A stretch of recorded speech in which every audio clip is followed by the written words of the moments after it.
सुप्रभातम बच्चों। आज हम हिंदी में पद्य के अंतर्गत कबीर के पद के दूसरे पद के अर्थ को जानेंगे। इसके अर्थ को जानने से पहले हम देखें कि इन पंक्तियों का प्रसंग क्या हो सकता है।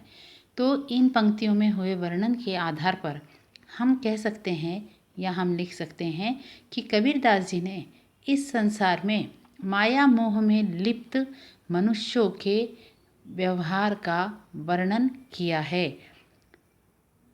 अर्थ में हम देखेंगे कि इस पद को जानने के लिए संतो देखत जग बौराना। कबीरदास जी कह रहे हैं, संतो सत जनों, सच्चे लोगों या मानवों, मुझे ऐसा लगता है कि यह जग बौरा गया है। बौरा गया है यानी पागल हो गया है। बौराना का अर्थ होता है पागल होना। कबीरदास जी कह रहे हैं कि मुझे ऐसा लगता है कि यह संसार पागल हो गया है। साच कहो तो मारन धावे, झूठे जगपतियाना। कैसा? साच, साच यानी सही। सही कहो तो क्या करता है? मारने दौड़ता है। झूठे जगपतियाना, और झूठ बोलो तो बड़ा खुश होता है, उसे मानता है। ऐसा कबीरदास जी ने क्यों कहा है?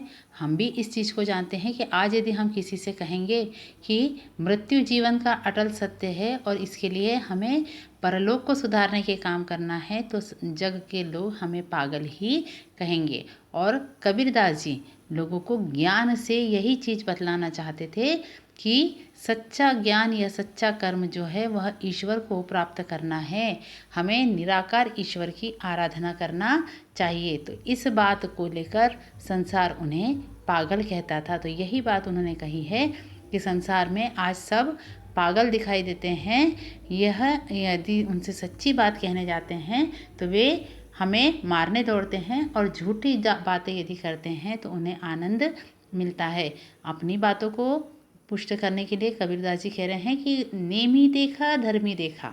नेमी यानी नियम करने वाला। मैंने कई नियमों को पालन करने वालों को देखा है।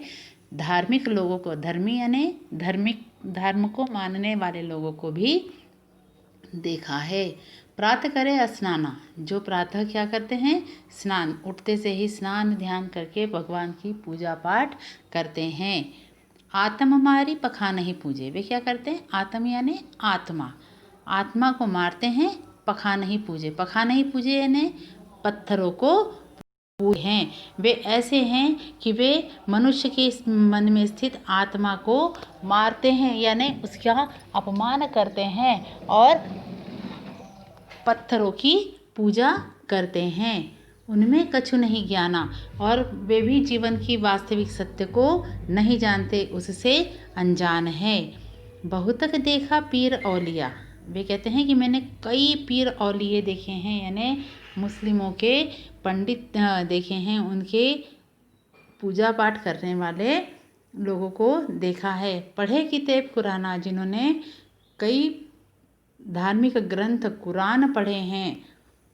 कई मुरीद तदबीर बतावे, जो अपने शिष्यों को ज्ञान बताते हैं। उनमें वह जो ज्ञान उन्हें प्राप्त है वो ज्ञान वे अपने शिष्यों को बतलाते हैं। आसन मारी डिंब धरी बैठे, और वे आसन पर बैठकर दंभ भरते हैं, अपने ज्ञान का बखान करते हैं और उस पर बड़े अपने आप को ज्ञानी सिद्ध करते हैं। मन में बहुत गुमाना, और अपने आप पर बड़ा गर्व है उन्हें कि हमें सारा ज्ञान प्राप्त है, हम ईश्वर को जानते हैं।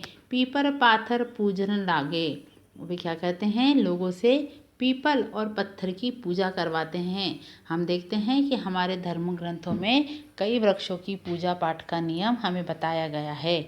और पाथर पूजे यानी हमारे जो भगवान है उनकी मूर्तियाँ पत्थरों से ही बनी हैं। तीर्थ गर्भ भुलाना, और हमारे तीर्थों धर्मों में कहा गया है कि तीर्थ जाकर यानी तीर्थ स्थानों पर जाकर हम अपने आप के सारे पापों को धो सकते हैं। टोपी पहिरे माला पहिरे, छाप तिलक अनुमाना, क्या क्या पहनते हैं वे? टोपी पहनते हैं, माला पहनते हैं, और अपने माथे पर तिलक लगाकर अपने आप को बड़ा दिखाने का प्रयत्न करते हैं। साखी शब्दी गावत भूले, आत्म खबरी न जाना। क्या कहा है? साखी और सबदी ये दोनों कबीरदास जी के ग्रंथों के भी नाम हैं, पर यहाँ पर कबीरदास जी कह रहे हैं कि जो सच्चे आँखों से देखता है और जो अपने ज्ञान के आधार पर जानता है, उसे वो क्या करता है?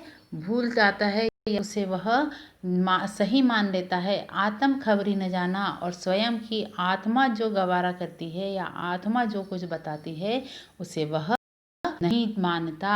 यानी सामने जो दिखता है, वास्तव में हमें यह संसार दिखाई देता है, हम इस संसार को सत्य मानकर इसी में रम जाते हैं। कबीरदास जी कह रहे हैं, जबकि हम सब जानते हैं कि वास्तविक सत्य यह नहीं है। वास्तविक सत्य हमारा ईश्वर में मिलना है। हमारा जीवन तभी सफल होगा जब हम ईश्वर में मिल जाएंगे, है ना। हिंदू कहे मोहि राम प्यारा। हिंदू क्या कहते हैं? कि हमें राम प्यारा है। तुर्क कहे रहीमाना। मुस्लिम क्या कहते हैं? कि रहमान श्रेष्ठ है।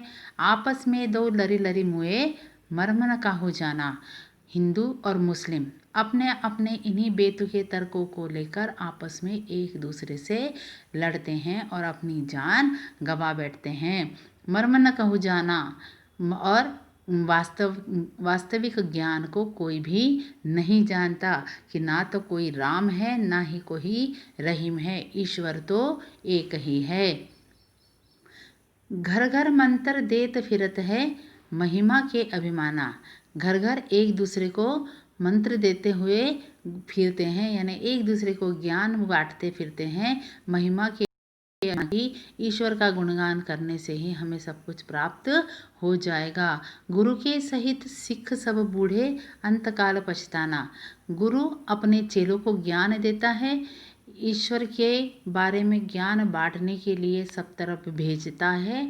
और शिष्य, सिख यानी शिष्य भी अपने गुरु के कहे अनुसार जीवन जीता है। तो कबीरदास जी कहते हैं कि ये दोनों ही इस संसार को सुधारने में डूबे रहते हैं, और जब इनका अंतिम समय आता है तब इन्हें जीवन के वास्तविक ज्ञान का पता चलता है, तो इन्हें पछताना पड़ता है। कहे कबीर सुनो हो संता, ये सब भ्रम भुलाना। इसलिए कबीरदास जी कहते हैं कि हे संतो, मेरी बात को सुनो, और इस जिस भ्रम में तुम रह रहे हो कि यह संसार ही सही है या दिखावा और आडंबर ही सही है, तो इस भ्रम में मत रहो, इसे भूल जाओ। केतिक कहो कहाँ नहीं माने, सहजे सहज समाना। मैं सबको समझाते हुए कितनी बार ये सब कुछ कहता हूँ, जीवन का वास्तविक ज्ञान बतलाने का प्रयत्न करता हूँ, परंतु यह संसार है कि मेरी बात मानता ही नहीं है। सहजे सहज समाना, सब एक समय, सब में समान भाव है। ईश्वर सबको समान दृष्टि देखता है, सबको समान रूप से प्राप्त होता है, बहुत सहजता से प्राप्त होता है। इसके लिए हमें ईश्वर का भजन पूजन करना चाहिए, आडंबरों से दूर रहना चाहिए। यदि हम इसका विशेष देखें तो हम कह सकते हैं कि यह कबीरदास जी ने अद्वैतवाद के दर्शन होते हैं। कबीरदास जी के अद्वैतवाद के दर्शन होते हैं। हमें इसमें समानता का वर्णन है, अनुप्रास अलंकार है, पाखंडों का विरोध है, और कबीरदास जी की प्रसिद्ध सदुक्कड़ी भाषा इसमें हमें दिखाई देती है। बच्चों, मुझे ऐसा लगता है कि मेरे इस वीडियो से आपको व्याख्या समझ में आ गई होगी। साथ ही इसमें व्याख्या भी लिखी हुई है, आप इसे अपनी कॉपियों में उतार लेंगे। बहुत बहुत धन्यवाद।